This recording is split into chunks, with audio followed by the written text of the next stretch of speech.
Waalaikumsalam. Ayo, Masuk, Bu. Niki, silakan masuk. Izin masuk, Bu. Iya, silakan masuk, Nak. Silakan duduk.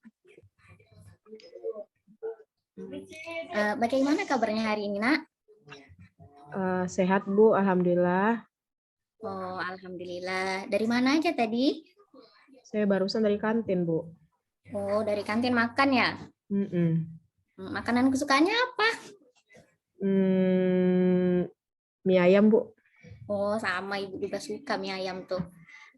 Jadi begini, Niki itu Ibu minta ke sini karena memang ada beberapa guru yang meminta Ibu untuk memanggil Niki. Kira-kira Niki tahu tidak kenapa? Nggak tahu, Bu.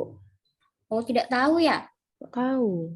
Jadi gini, kata guru-guru itu bilang kalau Niki itu sering marah-marah ke temannya, sering mengganggu temannya, bahkan kadang katanya ada sampai memukul. Benar seperti itu? Iya, Bu. Nah, jadi untuk itu Niki, Ibu panggil ke sini. Kita akan melakukan konseling. Sebelum ini apa Niki pernah konseling? Belum pernah, Bu. Oh, belum pernah ya. Nah, jadi Ibu jelaskan dulu ya. Konseling ini adalah suatu layanan untuk membantu siswa, di mana di sini Ibu hanya membantu Niki untuk menyelesaikan masalahnya, untuk mencari jalan keluarnya, tapi tetap yang memutuskan segalanya, yang mempunyai solusi nantinya, mencari solusinya itu tetap Niki sendiri. Jadi Niki bisa dimengerti ya? Ngerti, Bu. Oke, nah, jadi konseling ini kan tujuannya itu tadi kan untuk menyelesaikan masalahnya nih. Jadi Ibu harap Niki bisa bercerita dengan terbuka, dengan leluasa, agar apa masalahnya tersampaikan.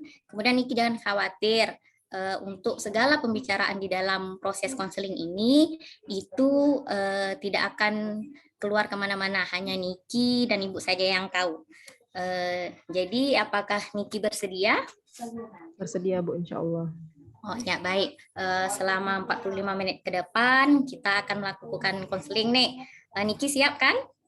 Siap, Bu. Siap. Oke, alhamdulillah. Jadi begini, kan Ibu nih baru mendengarkan dari orang nih. Nah, jadi Ibu mau dengar dari Niki sendiri. Bagaimana sih ceritanya, masalahnya itu seperti apa? Jadi baru-baru ini, Bu, ada teman saya, Bu. Saya nggak sengaja mukul dia karena bercanda. Terus kepalanya benjol, Bu. Oh, sampai benjol ya? Iya, Bu. Iya. Itu terjadinya lama atau belum? Baru semalam sih, Bu. Oh, begitu. Terus itu cuman itu saja atau ada yang lain lagi yang Niki lakukan? Sebenarnya ada, Bu. Cuman yang paling parah yang semalam.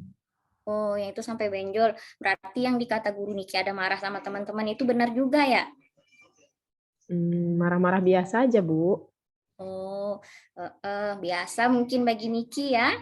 Tapi mungkin teman yang menanggapinya itu mungkin yang menganggap itu luar biasa mungkin.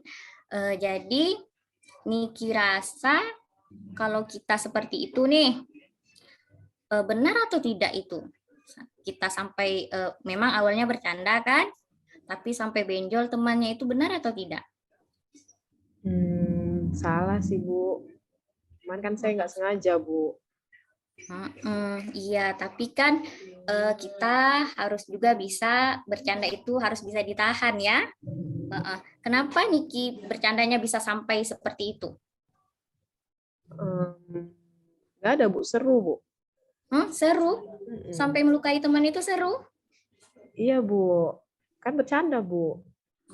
Tapi kan itu kan sampai menyakiti temannya. Iya sih, Bu. Kalau seandainya kita yang tersakiti seperti itu, bagaimana? Saya marah, Bu. Marah kan? Ya, nah temannya juga seperti itu.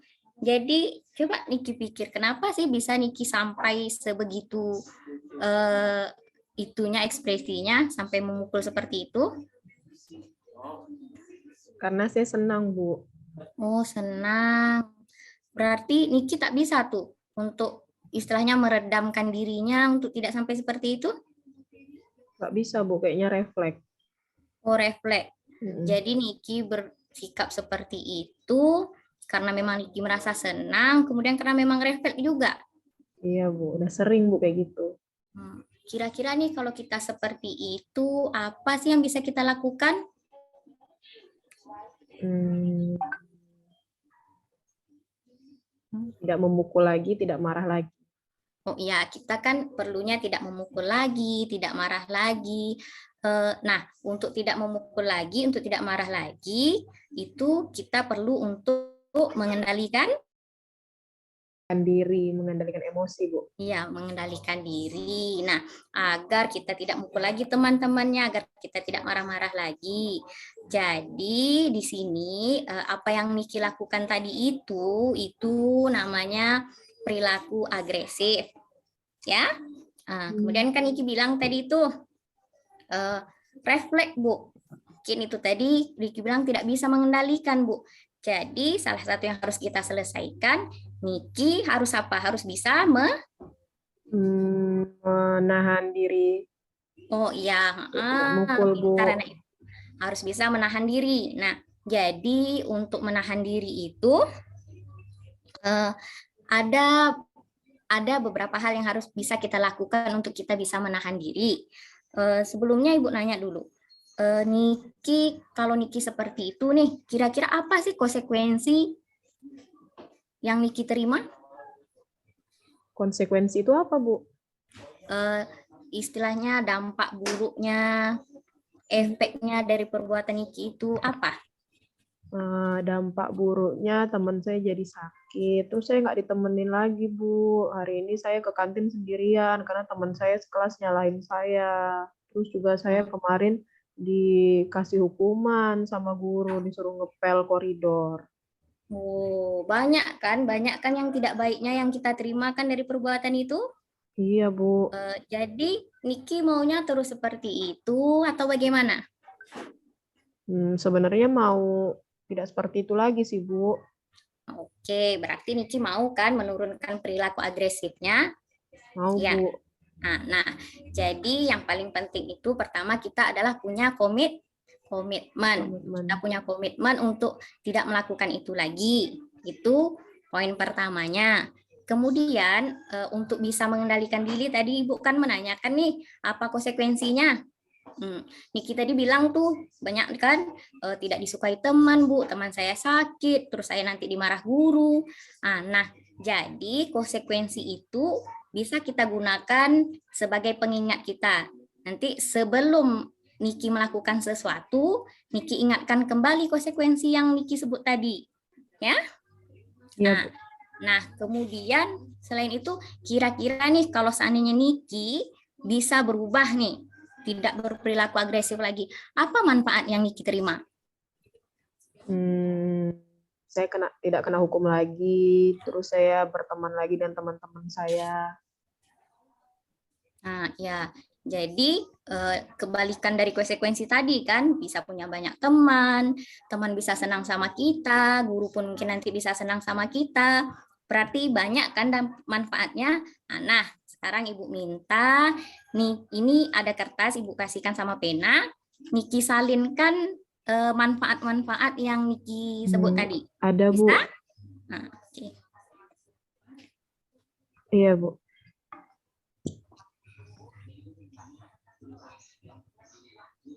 Sudah, Bu. Oke. Nah, kenapa Ibu minta untuk Niki tuliskan manfaatnya? Itu untuk Niki pegang, untuk selalu Niki lihat dan selalu Niki ingat.